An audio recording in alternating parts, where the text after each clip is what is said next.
Hello and welcome to the ThinkDeep podcast, where we talk all things deep. And I am David Dilworth, and I have Steven Jensen with me today. How's it going, Dave? Man, it's going all right. I actually kind of want to start off with a question, and then I think we'll get into it here. Is that when's the longest you've gone without TV? Without any sort of television, like video games or anything? Yeah. That's a good question. Because I go long stretches without cable. Like, I have cable, but I don't watch cable hardly at all. Man. You know what? Probably, like, when I was in elementary school and they had that actual, like, tune-out TV week, we did that every year, where you didn't watch TV for a full week, and those were the only times I can remember legitimately not watching TV and not playing video games for an entire week. See, I don't remember, so I don't know, I'm like challenging myself not to watch TV for a week, and I've gone through 2 days. And I have to say, these have been long days. Well, at least, I mean, you got the internet, though, so, I mean, there's still... It's still, I mean, it isn't TV, it's different, but I mean, you could find, I guess you'd have to go out of your way to find TV shows through the internet if you really wanted to watch something. But Well, it's, like, I have my computer in a completely different room, and I don't have, like, a laptop, and I have to, like, go upstairs to use the computer. But it's not, like, a comfortable spot or anything like that, so, I don't really use it a lot for TV because I'm there in like short periods of time. Versus like right there in front of the couch, like my routine every time I come home from work, I turn on like the TV and I watch PTI, catch up on sports every day. It's like sports debate show. I love it. And you know, I have these series of shows that I watch, and I don't know, it's not like I think TV is bad per se. I just think that people get caught up in patterns, and I just realized, I don't know, like I do the same thing every day. Wonder what life is like not doing that pattern. right. And so it's just been kind of strange. But go ahead. I was just gonna say, I watch, like I said, very, very little cable television anymore, and I used to watch everything on ESPN, like from, you know, the time that they started their, well, I guess they weren't even live, they'd be like recording, but you'd watch the whole first run of them, and then you'd get like the break of like Sports Center, then like they'd show them again. So I'd wind up watching the same thing on ESPN like 2 or 3 times a day. But PTI is actually one of the shows that I really enjoy. I like Kornheiser and Wilbon. Those 2 guys are good. But the rest of man, ESPN's a weird thing because, you know, I like Robert Flores. I like him a lot. He's a big wrestling fan. And Michelle Beadle is a big wrestling fan. So I like following what they do on ESPN nowadays. Yeah. But it's weird because it to me, ESPN and SportsCenter and stuff is just like CNN and Fox and all that other stuff now. It's like they're creating these silly stories to make you, like, and most of it's not even true. It's just people... You know, it's all hypothetical. Where is so-and-so going to go? I know this whole LeBron thing is about to start. I read that he's opting out of his deal in Miami. So now we're going to have, you know, it's the thing like with a few years back with like Brett Favre, where like they made up every story about that guy, every team he was going to. People were camping out in his yard, but no one knew the answer until you heard it from Brett Favre's mouth. You know, the same thing with LeBron a few years ago. It's going to happen again with LeBron this year. Hey, the anticipation is always more exciting. Hey, and I understand it. I'm not saying what they're doing is bad for business. What they're doing is terrific for their business. But for me, it's like it's just gotten to a point where, you know what, I like Fox Sports 1 a lot, and that's because they have a show now that's very, very similar to Sports Center. It's, you know, an all-sports highlight show, but they're the main broadcaster for the UFC, so they show a lot of MMA stuff on their channel too. So like, whereas ESPN, you get a lot of bias with MMA. Like you get a lot of guys who still to this day like try to compare it to boxing and think that it's not a real sport and all this stuff. Then you go over to Fox Sports 1 and it's them talking about it. Football, baseball, basketball, mixed martial arts. It's like, wow, they understand. They get that this is a real thing. But at the same time, like I said, UFC has a contract with Fox, so they're going to show their stuff on there. Man, you're just waving that TV in front of my face, okay? Yeah, I'm 2 days without it. And you're like, these are my favorite shows. Talking about it, yeah. Oh man, it's like I've heard about the LeBron situation, but I want to catch up. But I'm so tempted to like turn it on, but I didn't. So like today, catch up on, man. There's nothing. Yeah, there's nothing. It's just all just people talk, just like me and you were talking. It's just people who are on camera on ESPN doing the same exact thing we are, with no actual knowledge of what's going on, other than what they think is going to happen.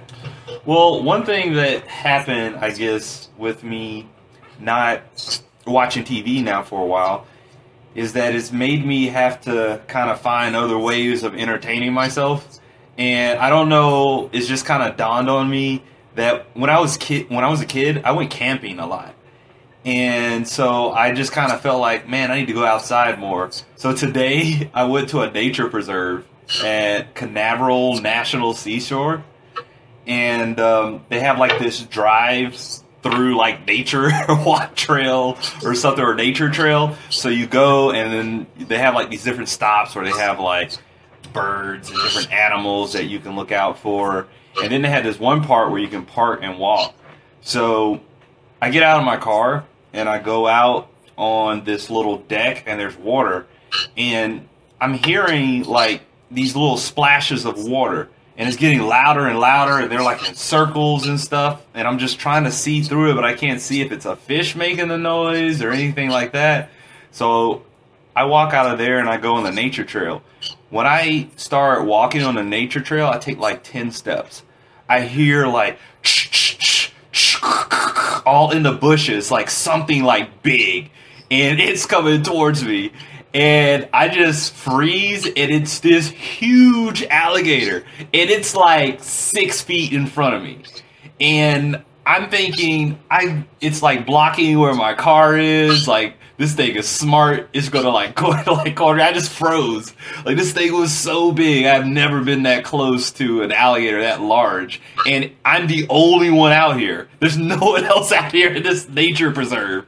And like, I am, it's just, I'm outnumbered by what they have here.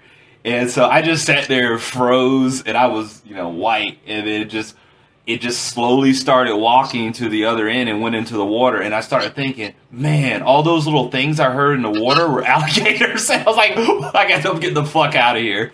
And I just ran in my car and got the fuck out. And I was like, through the nature experiment. You went right back to TV. No, I still didn't watch TV, but I was just shook it up, man. This shit was huge. And fuck the real world. This is why people watch TV. When you don't watch TV, you go one-on-one with fucking dinosaurs in out world. I know, alligators are just dinosaurs that didn't die. Out loose in the world, no TV. Yeah, if they were extinct, they would be like, in the museum as a speared animal next to the T-Rex, but now we're just like, fucking alligators. See them all the time.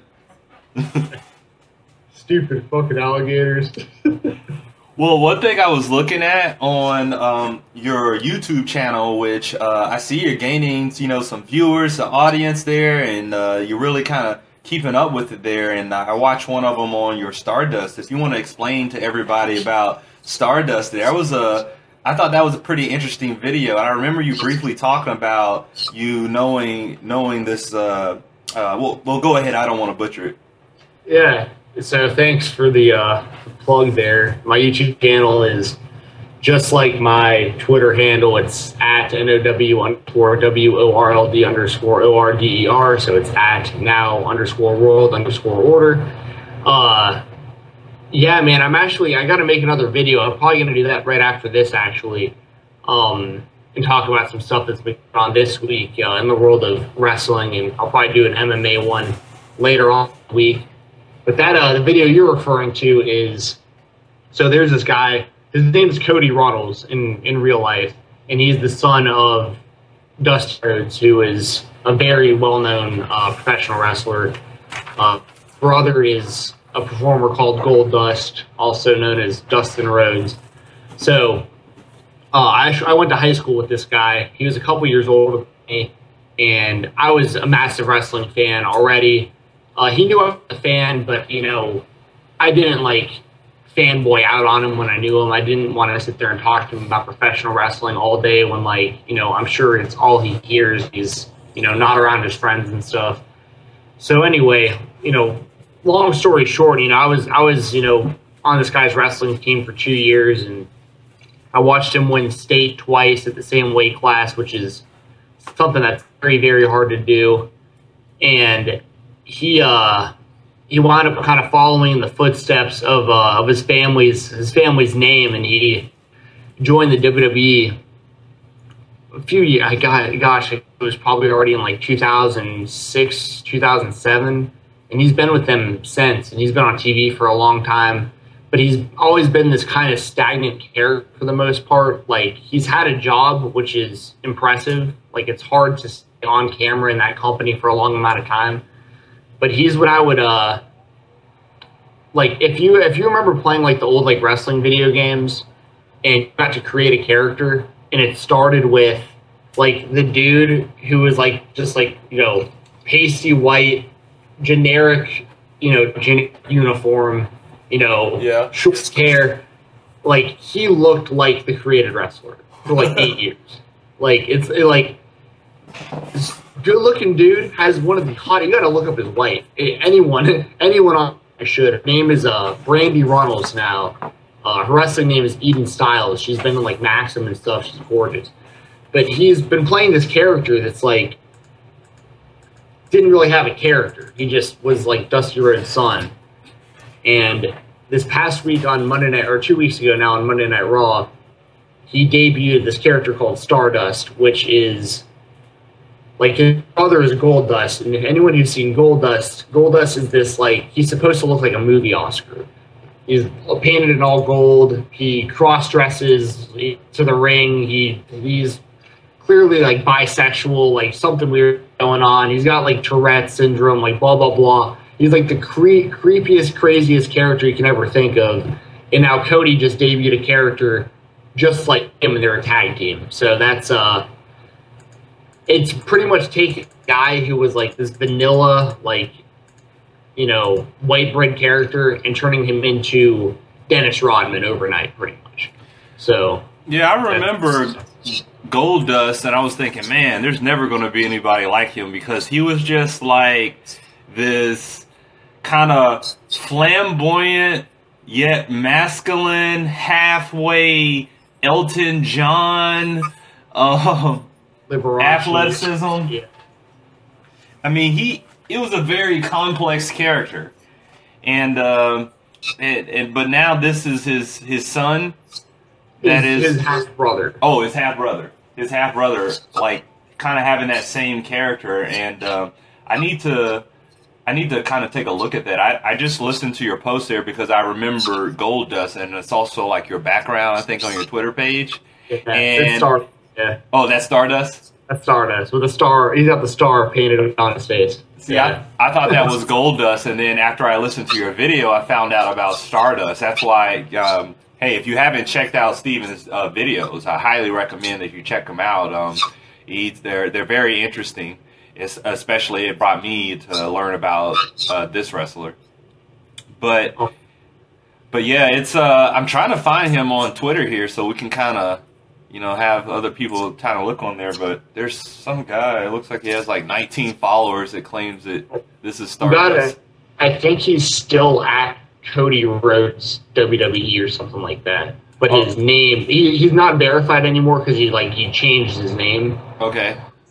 But I think that's what it is. If you see something that's at Cody Rhodes WWE, but the name is Stardust, the username. Yeah, I see that. It's got 91 followers. 1,000 followers. You'll know it.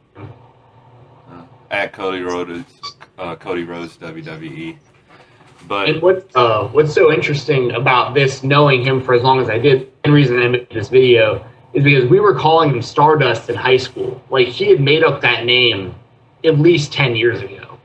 He just has never gotten to use this character on television before. But, like, his friends used to call him that, like, if they were making fun of him, like, if he was being, like, cocky or arrogant or anything like that, you know, which he never really was, but his friends kind of would give him shit sometimes. They'd be like, oh, here comes Stardust, you know what I mean? And now it's like, now he's using that name on a television screen weekly in front of millions of people, which is pretty amazing when you see a guy 10 years ago come up with an idea, and then 10 years later it's millions of people are seeing it, you know? yeah.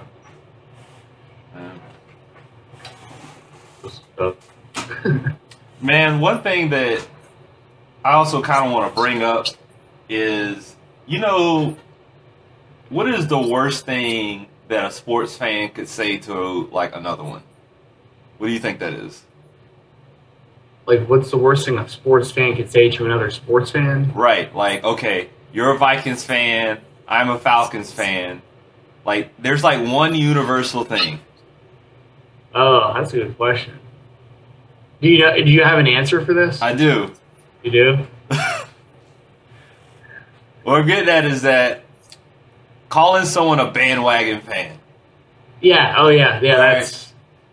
I hear you on that for sure. If, like, that's like, I feel like there's always this constant need to prove, like, if your team's winning, if people are like, you know, you say I'm a Vikings fan, they're like, man, you're a bandwagon fan. You'd be like, man, I've been a fan since I'm 5 years old. Like, it always goes in that direction. Yeah. And so, like, the reason why I bring this up is because there's, like, I'm hearing all this, like, this hate on World Cup about, like, man, these fucking bandwagon World Cup fans. It's just like, okay, like, that's gonna help the sport. like, why do we have to, like, for me, I want to start a World Cup shaming movement, okay? And when it comes to this bandwagon shaming that everybody does, like, when it comes to that, like, to me, you call someone a bandwagon fan if they're like a Cowboys fan and they're from New York, you know? Like, okay, you may be a bandwagon fan, but, like, we're from the U.S. And, yeah, we're not there watching it all the time, but if you watch it right now, like, I think you should be welcoming those fans. Yeah, well, we should be telling those people, and you know I'm all for bashing the World Cup, Dave. but what we should be telling those people is, hey, dummy, no one knows about the soccer. It's because it's America versus other countries. Right. This could be anything. You're right. We don't like football. You know, but we like America, and that's pretty much what I think it boils down to. Like, those same people should be salivating. They should be going, oh my god, holy shit! Once every 4 years, other people like what I like. Like, they should be enjoying it. They shouldn't be bashing anybody. Are you kidding me? And it's the ultimate thing that, like, first of all, one thing America definitely is badass about is making movies. And when it comes to movies, like, we're all fascinated with, like, what's that hockey movie? Miracle. Oh, yeah, Mighty Ducks 2. That's Mighty Ducks. There we go. You know, the movie that was Miracle, by the way. If you never caught that, it's the same exact story in the Olympics. Everything is. We're underdogs. Too is Miracle. So. I mean, yeah, we're underdogs, and you know, I mean, it's crazy. Like, the coach just cuts the best player. It's like, if this is your best player, like, you guys are not going to win. Like, who does that? Yeah. And then after that, he made that statement that, you know, that it's unrealistic that we're going to win the World Cup. And right now, you know, it's a little bit of mania behind it. I don't think anybody thinks, you know, it's going to win the whole thing. But this whole, like, these bandwagon fans with these jerseys out there, like, come on, stop with that. Like, this is not the same thing as, you know, all of a sudden there's, like, you know, all these 49ers fans because they go to the Super Bowl, but this is a different thing. Yeah, this is definitely different. And with the NFL, we deal with that every year, and we sit there for the same, you know, 18 to whatever weeks a season that your team's around, and we get super into it, and we play fantasy football, and Yeah, to me, well, but then again, I'll preface all this by saying I'm a massive fan of NFL. I love watching NFL, and you guys know my views at this point on soccer in general. And if you don't, check out what was it, your 8th podcast? Yes. Yeah, check that out. We talked about the World Cup on there also. World Cup my balls was the hashtag that was used to spark that conversation. But yeah, man, that's the thing. The funny thing with like bandwagon, like when people call that out and stuff, is you always go through that whole phase where it's you're a bandwagon fan, fuck you, I've been around for this long, just like you said, and then you get into like if it was the Vikings, someone comes at me on that, I have to be like, oh yeah, what about that season when we lost to the Falcons at 98 or whatever? Last kick, Gary Anderson hadn't missed a field goal all season. Yeah, back when John Randall was around and I was watching Randall Cunning. You gotta like go back and like you have to start listing facts, catching everything. Chris Carter, you gotta go through that whole thing, right? Jamal Anderson, the Dirty Bird. What you know about Chris Chandler? I mean, so like you gotta go through the motions of letting them know, hey, yes, I've been watching. And the best is when you run into someone who tried to call you out on it, and then they know nothing about their team. That's the best one. Dude, everybody, both parties look like fools, but we still fall into the trap. It's just like you can't have somebody question your fanhood, and you just go right at it. If you're a fan of the New Orleans Saints and you've never lived in New Orleans, then fuck you. Like, I'm so tired of those fucking people. Saints fans. You don't give a shit about the Saints till, Katrina happened. That was terrible. But they do that. They fucking win the Super Bowl. And all these motherfuckers jump on their nuts. That's my least favorite team. Them and, of course, the Green Bay Packers Vikings fan. I'll never have any time for them. There has to be something primal about that, like just deep ingrained in us to be attached to teams so much. It's like that tribe mentality. For sure. My guys versus yours, fuck you, and it's I don't know. That's just something that's very, very human. It seems like we've always been that way. Yeah, I think for sure. I mean, I lived in Minnesota when I was a little kid, like very young for a short amount of time.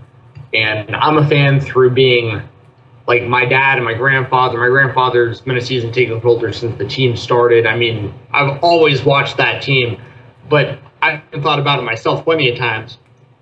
For me, it's UFC, WWE, Vikings. Those are the three things that are over everything priority-wise, for me at least. And I'll think about it sometimes, and I'm like, man, you could write off this band. You've never lived there. Like, they don't fucking win. Like, this is annoying every season, But then I think about it, and I'm like, no, I just can't do that. I've been too loyal to this team for too long. I can't actually ever denounce my fandom from the Minnesota Vikings. I could never find myself to do it. Yeah. Especially if they wound up winning after that. Oh my God. That would be the worst. Oh man. Man, I was thinking about going out tonight. When's the last time, man, you've been to the club? You ever do that? I go to bars often. But oh yeah. I like the club. It's because in Nashville they've got like Broadway is where I go most of the time, and that's like a long street downtown where they've got like Bridgestone Arenas there, like all their big concerts and big shows. The Preds play there. And then they have all these famous honky-tonk bars, like, Honky Tonk Central, Tootsie's, The Stage, Legends Corner. They have, like, all places that, what's like, a honky-tonk tourists bar? Eat up. What's that? What's a honky-tonk bar? Now you pretty much just categorize it as a place that has, like, a country theme, and you play live country music. But that's pretty much every bar up and down that street now. They have like a Hard Rock Cafe and stuff where you're more likely to find like rock music. but They say like yeehaw and wear like cowboy hats and stuff. Well, that's kind of the whole theme of downtown in general. So like you see but that's the thing. If you live here, you're usually not wearing cowboy boots. But all the tourists that come here, I mean, they come. There's tourists here a lot. I mean, you'll never see more bachelorette parties than downtown Nashville on a given night, man. It's a great place to be single, that's for sure. But they have like, everyone's wearing cowboy boots, and every bar you go to, for the most part, you're going to hear the same song done by a different cover band, but there's live music everywhere. But that's the thing. Any type of dance I would do nowadays is more like the side to side, listening to country music type stuff. I haven't gone to like a club and like grinding on a chick since probably maybe Orlando, maybe college. I can't remember, man. It's been a while. Oh yeah, where'd you go in Orlando?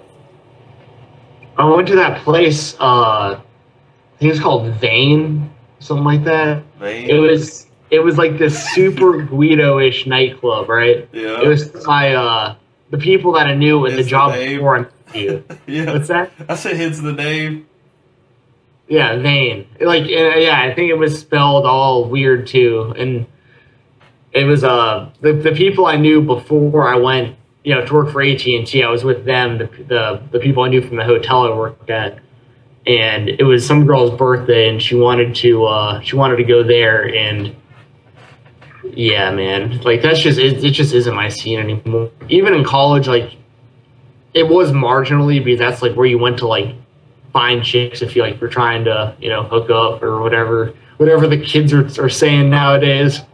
But now I just stand against the fucking wall with the drink. Don't talk to anybody. Oh look man, around, you can't be that guy. I can't. I'm totally that guy nowadays, dude. I can't do it. Bro, on my birthday last month, I went on a cruise to the Bahamas. Yeah, you told me about that. It sounded awesome. Yeah, so the first stop was Key West, and we went to the Bahamas there. And man, they had like a club, they had a couple of clubs in there, and I don't know, it was just go in, having a good time, giving zero fucks, on the dance floor. Like, I'm not the best dancer or anything, but it was just, go in with confidence. And man, it was just, I just felt like I was owning the room every night, and I could see how you can get kind of easily caught up in that scene there. But it was a blast, man. It's just that I work a lot now, but I don't know. I feel like the club is a little bit more natural for me than the bar scene, because that whole kind of having a drink, kind of get to know you. But first it's just dancing a little bit, whatever. You got some girls twerking on you, things like that. It's just suggestive with body language, so it kind of eliminates a lot of words. And I don't know, I guess that's why I prefer it more, because once kind of like the body language is suggestive, then they'll become approachable to you, or you'll just find yourself in situations where friends are coming along, and I think I just connect better that way. Well, here's the big difference between me and you, dude. and this is gonna get real deep into the human psyche, and this is gonna blow everybody's mind. Okay. You're black and I'm Jewish. I have no rhythm. It's so bad. It's so bad. Like I hate being the center of attention in any dancing scenario. I don't even want to dance at my wedding, man. I don't want people even looking at me. You can just get out there and you can do something stupid and people think it's a new move. He knows it. Oh, man. He knows to slap my elbow. Oh, shit. All right, he's got it. Man, you can work that elbow, I'm telling you. Clearly I'm kidding about the race thing, but that's kind of how I feel, though. I'm like, oh, man. I don't want anything to do with the dance floor. I have to be. That's why the bar works a little better for me, because by the time if I'm going to dance at all, I've had a lot of drinks with whatever girl I'm about to go dancing with. So you don't dance better when you have a lot of drinks? Do I dance better? Yeah. Yeah, well, at least I think I do. That's all you need. Well, like, at that point, you know, I've already demonstrated my value at that point. Like, Yeah. I've bought a few drinks. Like, I know the chick. I know if it's going good or bad. The dancing isn't going to make or break anything at that point. But if I start with the dancing and she's like, "Oh, dude, yeah, I thought that guy was cute," and then that happened, you know, like I don't want that, dude. All right. So, okay, let me picture this for you. Okay, so you're in Nashville. You at the honky tonk bar. You got your rattlesnake cowboy boots on. They're fresh. They're polished, nice. Okay, you're sitting there. You're drinking your Jack and Coke, and you know that because that's what John Wayne would have drank. And you're just sitting there. There's some chick right there. What's the move? What does Steven Jensen say? How's it going? Or hey, what's up? Something very, very something like I don't know what the right word is. Like I'm not the guy at all that, you know, I do this a lot better if I'm by myself, by the way. Like if I'm out with a couple of friends or something, I hate being the one that has to like strike the conversation for like a whole group of people. Like, and that's tough for me. But if it's like, if it's just me, I see one girl, maybe two, you know, standing next to me at the bar, and especially if I see them look over at least once or twice, I can at least say, hey, how's it going, or something, or I'll ask what they're drinking, you know, something very non-threatening. But I know plenty of people, man, that they do the whole, and it's a numbers game, I get it, but like, you know, anyone who walks up and is like, you know, hey girl, or oh baby, you know, like all that shit. I'm like, oh dude, I don't know, man. You don't even know that person. It's kind of weird. It's kind of weird doing that. Yeah. I don't know. For me, it's usually a pretty easy type of process, man. It's like I wind up talking about that, wind up talking about work, usually not about work, but kind of what I do for work, or vice versa. I have like an actual conversation usually, and then, you know, if things are going good, I'll know they're going good. And, you know, the more alcohol that's involved, the easier things get. Yeah. And then eventually, oh, I like this song. And you're like, oh, here it comes. All right. She's going to grab my hand and walk me to this fucking dance floor. And, man, I've fallen over in public on dance floors, man, like multiple times. Really? All that spinning and shit. Oh my god, dude, it's bad. So you're spinning, you're drinking, and you're just face playing. No, see, to me, like what I'd rather be doing, like me personally, I want to go to like, for me, like fuck that Saturday night if possible, right? Like, yeah. Oh yeah, let's get drunk and listen to, you know, bands that aren't very good, but you know want to, you know, they're making an honest living doing other people's music and blah blah blah. Like this could, yeah, let's meet some chicks, dude. I want to be like, hey, I heard about this place that's covered with trampolines, and you can get drunk before we do that and fucking jump the walls, you know, that kind of shit. If there's any girls there, then that's perfect. But I'm not even into, man. It definitely has its. I still love doing it, you know, for the most part. Don't get me wrong, but it's different too. And now it's like I'm 26, and I feel older than a lot of the people sometimes. Like especially if I go to like a college bar. Yeah, it's different, man. I'm in that weird in between like, you know, the 30-something-year-old women and like the chicks that are still in college. It's like what am I supposed to be doing here, you know? But oh man, you got plenty of life to live. You got plenty of life to live. Damn, you're making all the viewers here depressed, man. It's over at 26. No, man, I think it's just beginning. It's not over. It's just yeah. And also I think I'm a lot more selective with it too. Like I used to be all about the, you know, how many chicks can you hook up with, bro? You know, that kind of shit. Now it just isn't. It isn't like that as much nearly anymore as it used to be. So I don't know if it's good or bad, but it is what it is, I guess. Yeah. Oh man. Well, I think that we are going to conclude the podcast for tonight on that note. So I want to thank Steven here for coming on the podcast. We have a lot of different things kind of going on right now. Andrew, he couldn't make it tonight for the podcast, so Steven, our favorite guest, he came in, and I really wanted to talk about his channel there and make sure that people kind of hear of it, because it's very interesting. If you want to go ahead and give people that again. Yeah, the YouTube channel and my Twitter handle are both at now_world_org. So at NOW_WORLD_ORDER. Yeah, for YouTube, my Twitter page is private. I have to let you follow me, but I will. It's just one of the things about, I don't want my employers seeing a lot of the stuff that's out there.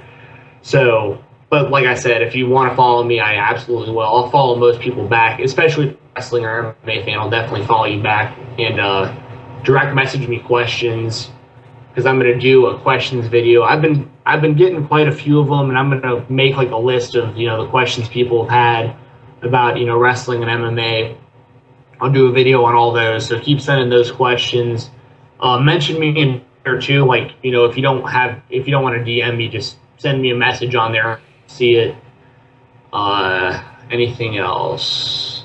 That's pretty much it for me, I believe. So yeah, just subscribe to the YouTube, follow on Twitter, and check out these videos. I have all these ThinkDeep podcasts that I'm a part of are on my YouTube channel also. So that's just another way for people to hear this podcast also. All right. Well, you see, he's got it on private. He's got the man, got him locked down.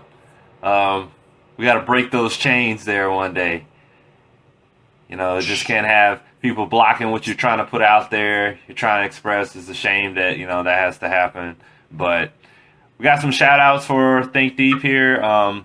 Caprice Metamorphosis at Caprice Love, Caprice_Love 717. She did a retweet of the ThinkDeep podcast, and she really introduced us to some interesting followers, and I just want to thank her for that. Brett Burns, he was on the podcast on the last one. He gave me a phone call and gave me a really good kind of motivational boost, and he said some really good things there about the podcast, which kind of gave me a little recharge. So I want to give him a shout out for that. Ninja Shoes at Ninja Shoes. Sophie Wyden at Him Sophie, Infinite Overlord, and Michael Decon. So those guys these are followers of the podcast. Thank you for supporting the podcast. That's it there. Follow the podcast at ThinkDeep Podcast with 1P, and send us topics, give us feedback, and just tell us what you think. We just want to interact there with our fans, and anything you can do to help support or give us more ideas, we welcome. All right then.